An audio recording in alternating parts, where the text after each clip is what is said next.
tenured Stanford medical school professor. He's like, 11 years ago, the US government reached out to me because I'm an expert on head injuries, on brain injuries, traumatic brain injuries as a physician. And they had all these court cases from families of US servicemen, over 100, who'd been killed by UFOs. And the Department of Defense was refusing to give them death benefits or medical benefits. And I'm like, and he's like, so they're in the courts. And I was like, there are over 100 servicemen killed by UFOs? Like, what? Well, Tucker Carlson did a fascinating podcast over the weekend. Not only did he talk about the evidence he's seen that has caused him to believe that whatever real aliens are out there are actually coming from beneath the ocean surface, that they then fly in our airspace after emerging from the ocean. The technology of their spaceships causes severe human brain damage if you get close. Crazy hearing him talk about what he has come across and why he thinks this way. He also talked about just recently getting together with a key associate of Jeffrey Epstein, someone who talked to Epstein just before he died and has key intel on why this does indeed appear to be a murder. I also want to include his part about Andrew Tate. Turns out he agrees with me on Andrew Tate, so we got to share this. Real quick shout out to the sponsor of my coverage. We are at a war and we're in recession. Two things the government doesn't want you to know, but it's only a matter of time until cracks start to show. And do you know who will be hit the most? You. That's why you need to protect yourself and your family, because things will get worse. Fortunately, Noble Gold Investments is here to help you. You've worked too hard to build up your savings and investments to see it all crushed to bits. A precious metals IRA with Noble Gold Investments ticks all the boxes to keep you safe. And this month, they're giving away a beautiful gold eagle bullion coin with every qualifying IRA of $50,000 or higher. Stop worrying. Go visit noblegoldinvestments.com. That's noblegoldinvestments.com. You can't go wrong with Noble Gold Investments. Click that link down in my description, Ivory Hecker Gold, for the same details. Get your free gold guide. Remember, there's always a risk with any investment. But right now, looking at what happened with the banks over the weekend, I don't think we're seeing the end of what has gone down over the weekend with the banks. So precious metals may really be the way to go. Okay, shout out to the Nelk Boys doing their Full Send podcast with none other than Tucker Carlson talking aliens. The Pentagon was required by the last defense authorization bill to produce some of their files on UFOs. And it turns out they have known about this since the end of the Second World War, which ended in 1945. Been a huge increase during that war, during the war as well. Huge increase in UFO sightings, in UFO crashes, et cetera, et cetera. And it turns out the federal government has been tracking this for 80 years and lying about it. So why? Well, that's a great question, and I can't answer it. I have theories, but I don't know. But here's what I learned. The first question is this real? Or am I just being a crazy person who's spending too much time on the internet? Well, this summer, we got a call. We didn't reach out. This person called us. Lexi, who's standing right there, who's a genius, one of our producers, gets his call from this guy who's a tenured Stanford medical school professor, and he wants to come on the show. Now, this guy has a couple patents, and so he's rich. And he's got tenure at one of the most prestigious schools in the world. So, he's not a flake. He comes on, and he's like, 11 years ago, the US government reached out to me because I'm an expert on head injuries, on brain injuries, traumatic brain injuries, as a physician, and they had all these court cases from families of US servicemen, over 100, who'd been killed by UFOs. And the Department of Defense was refusing to give them death benefits or medical benefits.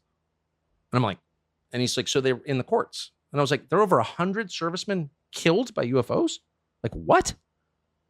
He's like, yeah, and there are court cases about it. I'm like, why isn't this on the front page of the New York Times? I don't know. But he goes, I'm involved in it. I'm one of the researchers. I'm the expert witness in these cases. Holy shit. What does that mean? And he's like, for example, UFOs appear to be attracted for whatever reason to nuclear energy. So at nuclear missile bases in the upper Midwest, for example, nuclear-powered aircraft carriers, nuclear-powered submarines are all getting buzzed by these objects, including underwater. And in a number of cases, these things have landed on military bases, including famously in Germany, in West Germany in the 70s. And servicemen have approached them. Like, what is this thing? There's this like giant glowing thing on the base. And they approach and they get traumatic brain injury. Like they are rendered. Like, they get brain damage or they're killed. And he studied their brains. And they have, this is all totally real. This is the Department of Defense, dude. And they've all had this damage from some kind of powerful energy that we cannot identify. So then this guy's like, wow, he's just a scientist. He never believed in UFOs. He's like, this is real. I cannot believe this is real. This is like crazy. He should start to do research on it. He's still at Stanford.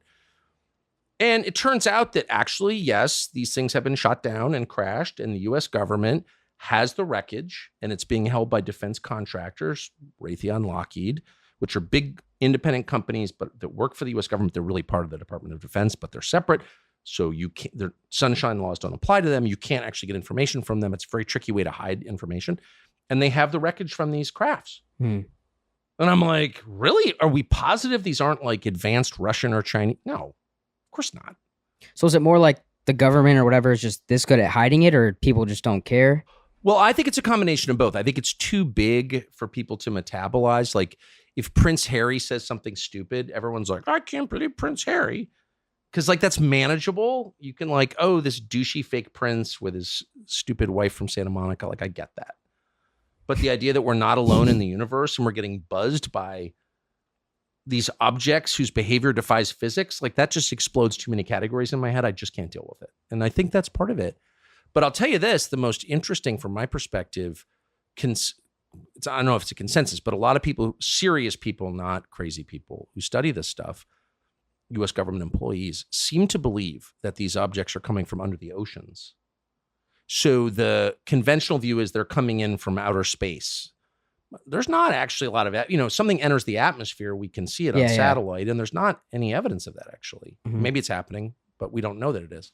There's a lot of evidence these things are coming out of the ocean, including videotape of these objects coming out of the water at high speed, or even more amazing, descending at Mach 3 into the water. And then, of course, we have a huge submarine fleet. What the fuck? Then we have a huge submarine fleet, American, but also Chinese and Russian, underwater with pretty sensitive measurement devices, sonar, etc. And they have recorded these objects doing hundreds of knots underwater. So like, let's just stop there. Wait, what's knots? It's 1.1 miles per hour. It's a way that we measure objects in the water. It's 1.1 miles. It's a little more than mile per hour. And a mile is a measurement that we use in the United States. Right. It's distinct from a kilometer, which I think is right. Yeah. Common in Canada. But anyway, these things are moving at impossibly high speeds. So just like, let's just apply common sense for 1 second. If I take a 45 ACP, a 45 caliber handgun and fire it at you underwater in, say, a swimming pool, 50 feet away, you can catch the bullet because the resistance is so strong from the water that objects can't move that fast underwater. We know that. But they are, and they're moving without any visible means of propulsion. So no wake, no bubbles. Where have we like tracked that? All over the world. All over the world. Really? Yes. On like sonar systems? Yes, from the submarines. And this has come out. Wow. Like some of this is in the New York Times. That's crazy. It's not like you have to go on the dark web to find out. So what, is there like aliens are living in the Earth's core or some shit? I have no idea. I'd only be speculating, but there is, I want to restate, videotape of these objects of unknown origin hitting the water and disappearing and then coming out of the water. And by the way, there was just last week, I spoke to a member of Congress about this who was on a military base in the state of Florida where they showed him images of 4 of these things that, like a Raptor pilot, some American fighter pilot, took these images of these objects right next to his plane. But here's the most interesting thing. They got a thermal read on him. They measure heat. That's one of the ways that, we get a heat imprint. Like if we have a thermal optic, I can see the heat coming off your body. That's how we see things at night. Yeah. The thermal imaging of this showed the heat at the bottom of the object and not at the top. And as the commanding general said to this member of Congress, he's like, that doesn't make any sense because heat does what? It rises.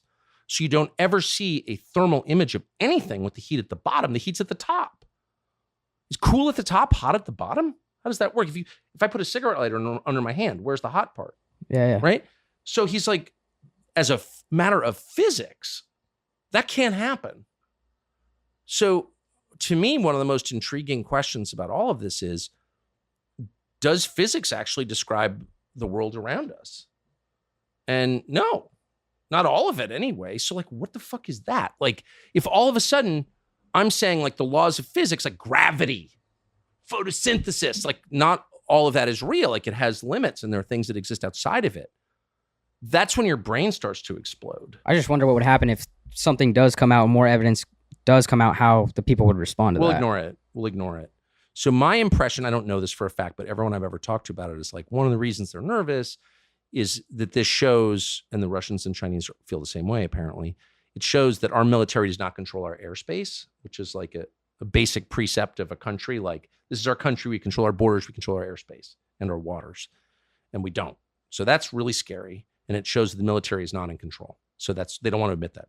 And the second thing they're worried about is some kind of like mass freak out where people are like, I can't believe aliens are here. But based on my limited experience, I don't think they should worry, because people are so high and so caught up in Prince Harry that like, I honestly think if an alien spacecraft landed in Times Square and started issuing orders, people would be like, wow, that's a trip, man. And then like the next day, Daily Mail would be leading with Prince Harry again. Yeah. I do think that. Yeah. So what's your theory on aliens based on all the research you've done? Do you think they're already on Earth? I think that there's a huge amount of evidence in the archaeological record that these things have been around since the beginning of recorded history. The references to them. The star over Bethlehem may be one of them. Here's what I really think. I think I don't know. And I think that wise people understand the limits of their knowledge and of their perception. And we should all just repeat after me, admit we have no fucking idea. Yeah, we have no idea. We have no fucking idea. We don't know who killed Jeffrey Epstein. We don't know what these objects are. We don't know if physics is actually real. Probably not. Like, we don't know anything. We don't know what happens when we die. Like, stop pretending. We don't know where the war in Ukraine is going. Stop pretending that we're God. We're not. And we don't know a lot. And I just wish our leaders would say that. I think they're coming from under the ocean. It seems the evidence suggests that, but what do I know? What would your encounter look like if you met an alien? I'd be super respectful. And based on my conversation with this Stanford medical professor, I would conduct that interview at a distance, because whatever is coming off these machines is very bad for the human body.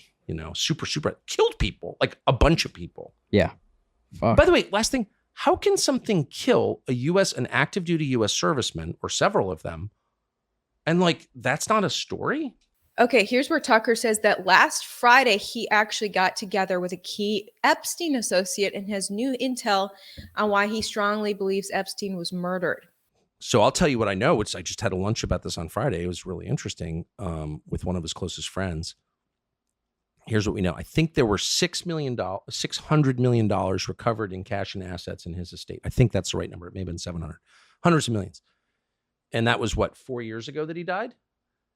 They do not know now, like an army of forensic accountants, where that money came from. And I said and my friend has direct knowledge of this. So I said to him, like, how can you not know where hundreds of millions of dollars came from? Like, they just don't know. They've had 4 years to figure it out and trace the wire transfer. No idea.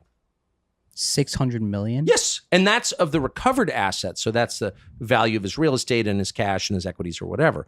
There is a belief, and my friend shares it, that there's at least as much that will never be recovered, that it's just hidden. So I'm a very conventional person. I work for a salary. I don't know that much about money. I was like, how can that even be? He's like, no, that's totally possible. Well, we know it's possible because it happened. So we don't know where he made his money. He was not running a hedge fund. That's not true. He executed like no trades. He was not a finance guy. So where'd all that money come from? Unknown. The second thing we know for a fact is that he was killed in federal custody.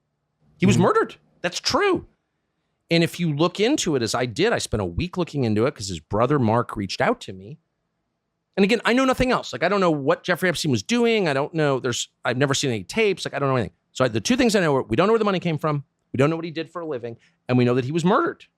He was murdered in the special housing unit of federal lockup in Manhattan. How do we know he was murdered? Oh, well, look into it, dude. We did a whole segment on it on my show. Nobody cared. I'm going to watch it after. You should. It's beyond belief. And I'm very skeptical of any kind of conspiracy theory or whatever. Why don't more people go after this, though? We know that he was murdered because, well, for one thing, a friend of mine is one of the people who last talked to him on the phone the day he was killed. And he had a expectation of a bail hearing in 2 days. He thought he was getting out. He was not despondent at all. I talked to his lawyer, told me the same thing. They moved someone out of his cell. They put 2 people, one of whom was not even a full-time prison guard, on duty. None of the cameras trained on the cell worked. They were all out of it that night. They locked the front of the special housing unit that had 8 cells in it, but then they opened all the cells inside. So who was it? So I asked a really simple question to the Bureau of Prisons. Who were the other? So there are 8 cells, 16 minus his cell because he was alone. So that means there are 14 other inmates there that night. What are their names? Where'd they go? Some of them are transferred out right after. Who were these people? Can't tell you that. Really? You can't tell me that? Well, on the basis of what? Because some inmate at a federal prison's privacy concerns, like Trump telling, what are you even talking about? Meanwhile, the Attorney General of the United States under Trump, Bill Barr, issues a statement being like, no, it's totally. Bill Barr lied.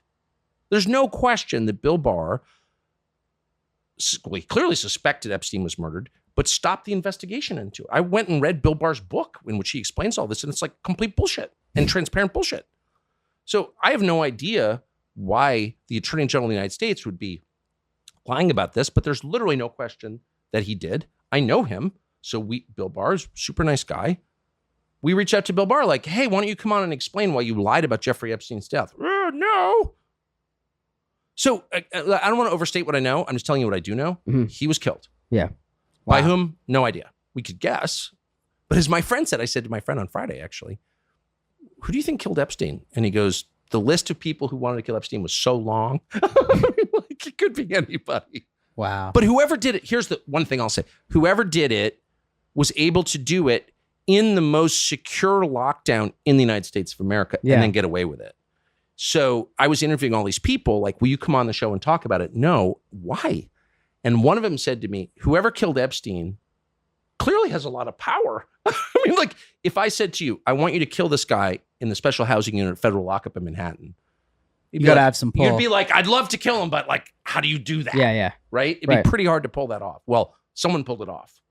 So that tells you a lot about that, whoever that group of people was. They're no one to fuck with. Okay, here's where he talks about Andrew Tate. I know Andrew Tate is extremely controversial, and so I have come across some sound bites of him more talking about women as if they are almost a commodity. So I will just say, I don't like how his Hugh Hefner approach to women. He believes in dating multiple women. I don't like that about Andrew Tate, but I do love that he is teaching men to actually do something with their lives, stop being lazy, get disciplined, and become a person that you actually respect. That's what I like about Andrew Tate, and that's what Tucker does like as well. I'm just being honest. There's some that I miss about Andrew Tate, but the spirit that animates Andrew Tate is very clear and very obvious, and it's not a malicious spirit at all. Andrew Tate's core message is respect yourself. Act like you're worth something. Achieve something. Do something. Get the fuck off the couch. Put down the porn. Like, go do something with your life. You're given this amazing thing, your life, and what are you going to do with it? And I feel like that's the greatest message that anyone could give. And I mean, that's how I read Andrew Tate's message. So of course, it just tells you everything about the people in charge that's threatening. How is that threatening? Yeah. That's self-improvement. Now, you may not agree with or understand some things that Tate says, which is where I am. Like, what? But that's not the point. The point is, what is he, underneath it all, what is he saying? He's saying, respect yourself. You are worthy of respect. Live in a way where others will respect you. That is the most needed message anyone can hear. So, of course, they have to figure out a way, but why would they want to? It tells you everything about the people. So, I'll say, the most interesting thing about Andrew Tate is not Andrew Tate. It's the reaction to Andrew Tate. Why is that bad? I have a son. If someone told my son, respect yourself, be worthy of respect, get up early, exercise, achieve something, I'd be like, thank you. I mean, that's the message I give my son anyway, because I'm a father. So the interesting thing about Tate is that is considered threatening. Why would that be threatening? Right. Because you don't want an independent, self-respecting population in your country. That's why. And so they've like, oh, Andrew Tate's a sexual harasser. The same people who, were on Pedo Island with Epstein, the same people who are friends with Harvey Weinstein are like, oh, we're protecting women. Really? You think? I always try to understand this though. Where does that come from? Because that's such a high level thing. Like, let's destroy a guy that's trying to like. I feel like it's improve society. Like, because his influence is too powerful. No, but I'm saying who? Like, what group? Like, where does that come from? So I would say, in the short answer is I don't know. Yeah. Okay. But all I know is what I read and see.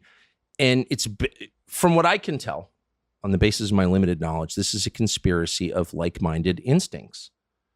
It's not that every douchebag in the world has a conference call every morning to decide how we can suppress the human spirit, but all of them have the same reaction to Andrew Tate. It's like, oh, he's speaking to young men and he's telling them, stop being passive, do something impressive with your life, act, not to overthrow the government, but just be a man.